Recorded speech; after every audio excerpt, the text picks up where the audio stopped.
I want to start out by saying I appreciate everybody coming out on a Sunday afternoon. There's a lot going on. Had the football game yesterday. Women's game played on Friday. We're in the midst of 3 games in 6 days ourselves. So appreciate everybody coming out. Students have been incredible all 3 games. And again, everybody makes a huge difference, but there's something different about college basketball when the students are really into it and rocking it. So don't want to take that lightly.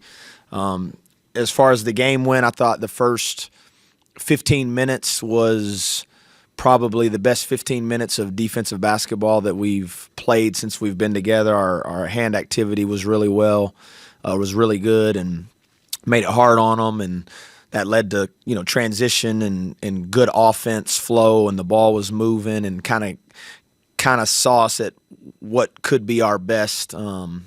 Everybody was involved early. Everybody was making shots. Thought Belo and Harlan really did a good job of anchoring us, and really challenged our guys. At halftime, we knew that they had outscored Houston in the second half at Houston, which is not easy to do. Again, you guys follow the league and follow the Big 12. That's not just something that happens. And so we knew what they were capable of. Was disappointed with our start, but you also got to give them credit. It's easy to maybe look only at what you did or didn't do without giving any credit to the opponent. And thought 4 had a really good start to the second half, and we weathered it and just had that one little last push at the end of the game to tie them in the second half, which is what we talked about at halftime. Questions, please. Ross, how much does Brennan's game expand if he's able to shoot threes like that? Yeah, that's a great question, and he shot a very high percentage last year on low volume, and we've been talking a little bit about trying to increase his volume from there. But he's a very unselfish player, and he doesn't force, and the game kind of opened up for him. In that regard today, and when he's making those, it just increases the space for everybody else, and especially on a night that Trey and Honor didn't shoot it great, to have him step up and go 3 for 4 really gives him what people say, like the three level scorer, at the rim and the mid range, and then when he's making that, and he's such a willing passer as well. Coach, you come up with an emphasis to push the ball in transition a little bit more. It seemed like during that stretch of the first half you talked about, you really got some good early opportunities. Yeah, you always want to play with pace. Some of it is again, we were able to turn them over and force them into some tough shots that led to long rebounds, and we were able to get out and run, and the game had some flow to it. And, you're just able to kind of get into those organic actions quicker, and the ball moves quicker. And, like anything else, too, I think your third game, you start getting your game legs under you a little bit better. And, that's part of playing with pace, too. If we're exerting as much effort and energy as we are on the defensive end of the floor, sometimes it's hard to run, and like we talked about on the opener, you're going to rest on offense. So, but it was good to see, and I thought the first 15 minutes was really a good example of like, hey, this is how we would like to play. Coach, you talked about that first 15 minutes being some of the best defense you've seen for your team all season so far. So what are you saying then in the timeouts, since it was such a great start? How do you kind of keep it going? Yeah, you challenge them to just keep executing. Keep executing, keep playing possession by possession, do your job during that moment regardless of time, whether you're up 20, down 20, they're on a run, you're on a run. Just try to keep executing each play, and it's hard because human nature does kick in a little bit, but that's the challenge, and that's what great teams do, and that's what we would like to be. Take on hit on Thursday, first Power 4 opponent of the season. How do you prepare the guys for this game a little differently? And then obviously you had 3 games in 6 days with a little bit extra time. What do you focus on in that? So the first part of your question, haven't thought a ton about that specifically quite yet, because we have just been in these 3 games in 6 days, and really you're just trying to beat Mount St. Mary's, then you're trying to do everything you can to beat Campbell, and then we're trying to do everything we can to beat Lehigh. I've thought about the Pitt game. I mean, I would sit here and I ain't going to tell you like since I've gotten this job, like I've thought about it. But as far as preparation or messaging or any of that, won't really start getting into that stuff until Tuesday. Ross, what would we like to practice a couple times? That's good. That will be good, man. So we talked about it. When all you've done is practice since June 1st, you need to play games.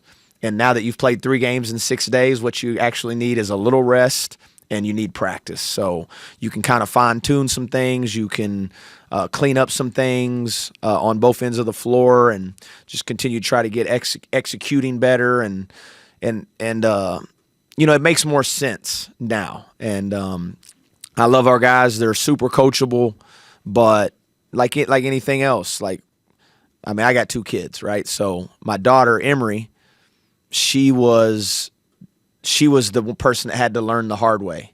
So if you told her the stove was hot, she was going to touch it anyways just to see how hot it was. Reed, my second, he just would listen to you. So now you actually have film against other people when you can say, hey, in practice, you can say, hey, this won't work. But if it's just practice, sometimes now you can show them in games hey, this doesn't work, regardless of who your opponent is. It's not going to work. Coach, kind of on Lawrence three-point shooting, you mentioned his percentage last year, 11 of 23, almost 50%. Doesn't take a lot of shots. What was his three-point role last year at North Texas? Was he just kind of developing it late, or you just didn't ask him to shoot threes? Or no, again, he's just he's an unselfish player, and so. The backstory a little bit, he didn't play a ton on the Final Four team at Florida Atlantic. The next year, he played more and actually made a very big 3 against us to kind of beat us when he was at Florida Atlantic. We were at North Texas. But you're still talking he was a, 7th, 8th, 9th, 10th option on that team. Then he gets to our team last year and he's still figuring out exactly how to be a scorer and where his spots are going to be, and he's unselfish. He makes the right play. So if he catches the ball and he's not open, he won't force. And so, but when it's working, then it's on us as a coaching staff to figure out a way to get him some more catch and shoot opportunities. And when he made a couple today, I was like, okay, this could work. In your history, player or coach, have you had a rivalry game like West Virginia Pitt is? And then with that in mind, do you try to deliver some sort of message with so many new players who are probably unfamiliar with it? Well, I had this job for about 1 minute, and somebody told me, so I don't think anyone associated with our program doesn't understand how big the game is, and you can coach speak it, you can ignore it, but that would be disingenuous. It means a lot to this state. It means a lot to our fan base. It means a lot to us. And, I have been in games that at the time were equally as impactful to me in my career. It may not just mean that much to anybody else, but when I was at Paris Junior College and you were playing, Tyler Junior College for the first time, or Navarro, or, when you're at, any of those, you're at Midland and you're playing Odessa, and they're 20 minutes from each other, at the time, that's massive. And it doesn't feel that different in a weird way, to you. Now, this one, it means so much more to so many more people. And then, once the ball goes up, then it really kind of does turn back into can you execute at the highest level that you can? You're going to play with intensity and passion and energy, but it really does. Can you play with emotion but not emotional? Can you execute what you're supposed to do? Can you not let the game itself break you down? With the 3 games already under your belt, what would you like to see your team improve on? Everything. Yeah, everything. I think it's generic, but really what you're just trying to do is, if you today, I would think we played I haven't watched the film, but I would think we played probably 20 minutes collectively of like, man, this is good basketball and good execution. 10 sloppy, 15 bad. And what you're really just trying to do is, can you take that 20, make it 25 and then you just want to keep extending it where you're playing really good stretches. Mentioned it the other night after the Campbell game. Some of it is individual players being more consistent, our habits being more consistent, and me as a coach figuring out better ways to coach us during games. I don't think there's just like one thing that you can pinpoint and be like, man, we have to improve at this, because we have to improve at everything. Ross, I guess any chance you get Fields back soon?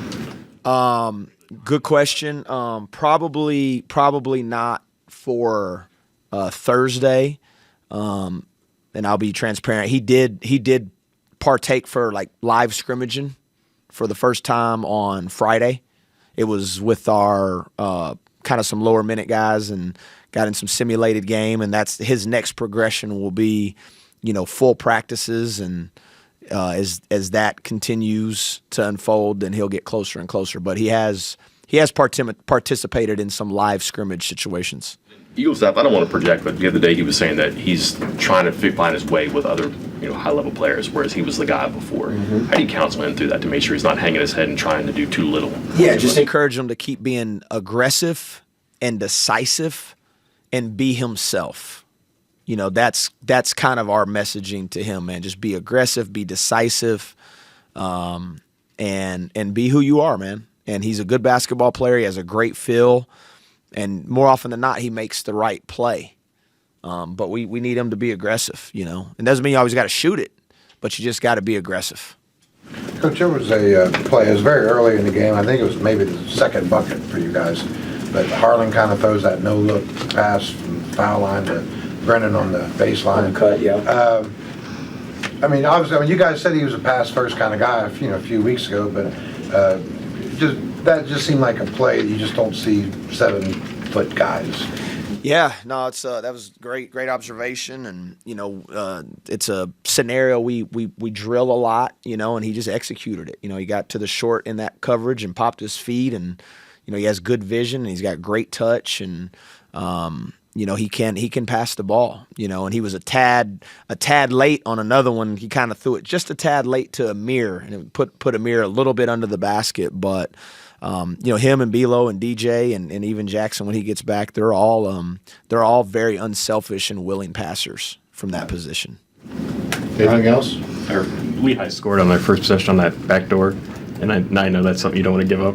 Is that kind of like a wake-up call to the guys? Who are like, oh, okay, now we're in the game. Like, no. I think that's to me that's a credit to their coach, and they hadn't ran that play yet. And they executed the timing of it perfect and kind of went away from it second and lifted our help out of the rim and just one step, and it's a timing play. And so I think it was just again, you kind of tip your hat to them and that staff. And I have to explain to my own mom sometimes, like, hey, they have a coach too, and they got good players, and they're actually trying to win the game too.